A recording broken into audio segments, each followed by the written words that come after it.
బోడే ప్రసాద్ ఉన్నారు, Penamaluru TDP incharge Bode Prasad ఉన్నారు. ఒకసారి మనం మాట్లాడించే ప్రయత్నం చేద్దాం. ఇప్పుడే ఆయన బయట నుంచి కార్యకర్తలతో మాట్లాడి వచ్చారు. సార్, పెనమలూరు టికెట్ నిన్న ప్రకటించినటువంటి మొదటి జాబితాలో మీకు పెనమలూరు టికెట్ పెండింగ్లో పెట్టారు. అంటే ఎందుకు పెండింగ్లో పెట్టారు అనుకుంటున్నారు? మీకు టికెట్ వస్తుంది అనుకుంటున్నారా ఏంటి?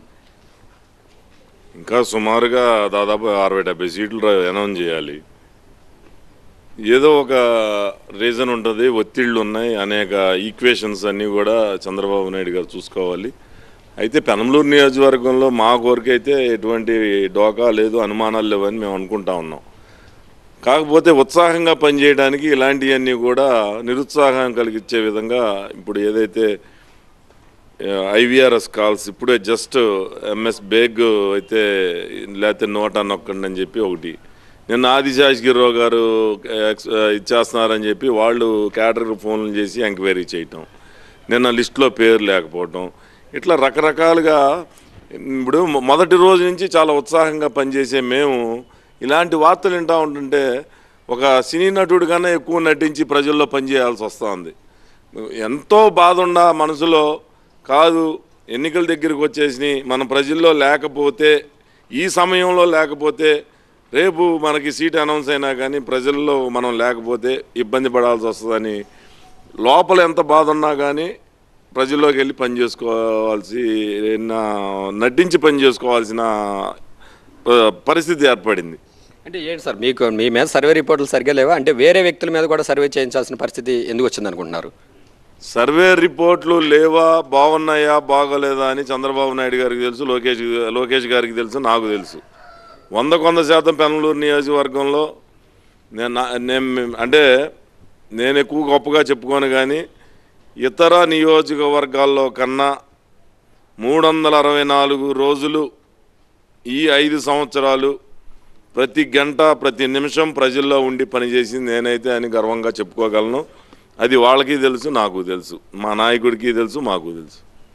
సో మరి ఎందుకు ఫస్ట్ జాబితాలో ఎందుకు రాలేదు? మీకు వస్తుంది అనుకుంటున్నారా? సెకండ్ లిస్ట్లో మీ పేరు వస్తుంది, ఖచ్చితంగా వస్తుందని అనుకుంటున్నారా? మీరు ఏం ఎక్స్పెక్ట్ చేస్తున్నారు? 100% పెనమలూరు నియోజకవర్గంలో నేనే పోటీ చేస్తానని ప్రగాఢమైన నమ్మకంతో ఉన్నా. దాంట్లో ఎటువంటి అనుమానాలు లేవు. మేమేమి కూడా ఇంకా దాంట్లో మేమేమి ఇంకా అనుమానించేది కూడా ఏం లేదు. అంటే ఉమ్మడి కృష్ణా జిల్లాలో కీలకమైన స్థానాల ప్రకటన అంతా అయిపోయింది. పెనమలూరులో మీరు గత 5 ఏళ్ళుగా పార్టీలో చాలా యాక్టివ్గా పనిచేస్తున్నారు. సో అంటే మీకు టికెట్ ఇవ్వకూడదనే ఉద్దేశంతోనే పెండింగ్లో పెట్టారా? ఒకవేళ రాకపోతే ఏంటి మీ పరిస్థితి? నాకు ఇవ్వకూడదని అయితే పెండింగ్లో పెట్టుండరు. 100% నాకు ఇవ్వకూడదు అనుకుంటే ఇంతకాలం అవసరంలా. పెనమలూరులో బోడే ప్రసాద్ ఆఫ్టర్ ఆల్ తీసి పక్కన పడేసి కొత్త క్యాండిడేట్ని పెట్టుకుంటారు. అట్లా అని కాదు, ఈక్వేషన్స్ చంద్రబాబు నాయుడు గారికి కూడా చాలా ఒత్తిళ్ళు ఉంటాయి, అన్నీ ఉంటాయి. అయితే బోడే ప్రసాద్కి సీటు రాలేదు, ఇవ్వలేదు అని అంటే కార్యకర్తల నిర్ణయం పైన మేమంతా కూడా, కార్యకర్తలు ఏది చేస్తే ఈ రోజున 4.5 సంవత్సరాల నుంచి బూత్ కన్వీనర్ దగ్గర నుంచి గ్రామాల్లో ప్రతి ప్రజల్ని కూడా, ప్రతి ఇంటిని కూడా కలిసిన వాడిని. వాళ్ళు నిర్ణయం తీసుకుంటారు తప్పితే నాకు నేనుగా ఏ నిర్ణయం తీసుకునేదైతే లేదు. నేను ఎప్పుడు కూడా పార్టీకి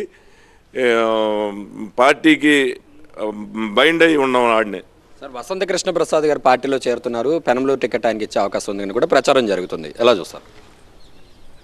ఇంకా ఏ ఇతర క్యాండిడేట్ ఇక్కడికి వచ్చి పోటీ చేసినా మేమైతే విల్లింగ్ అయితే లేము. ఎందుకనంటే 4.5 సంవత్సరాల్లో పార్టీకి ఏం చేయాలో అవన్నీ కూడా చేశాం. ఇవాళ ఎవడో ఎల్లై పుల్లై వచ్చి ఇక్కడ పోటీ చేస్తానంటే చేతకానాడులాగా చేతులు ముచ్చుకొని కూర్చునేవాడిని అయితే కాదు. నేను దీని మీద ఏమన్నా అధిష్టానంతో మాట్లాడారా? ఎందుకు రాలేదు మీకు ఫస్ట్ లిస్ట్లో అని ఏమన్నా అడిగారు? అవసరంలా. చంద్రబాబు నాయుడు గారు నా మీద పూర్తి విశ్వాసం ఉంది. చంద్రబాబు నాయుడు గారికి, నాకు ఆయన మీద పూర్తి విశ్వాసం ఉంది. సీటు నాకే వస్తుంది, నేనే పోటీ చేస్తున్నా.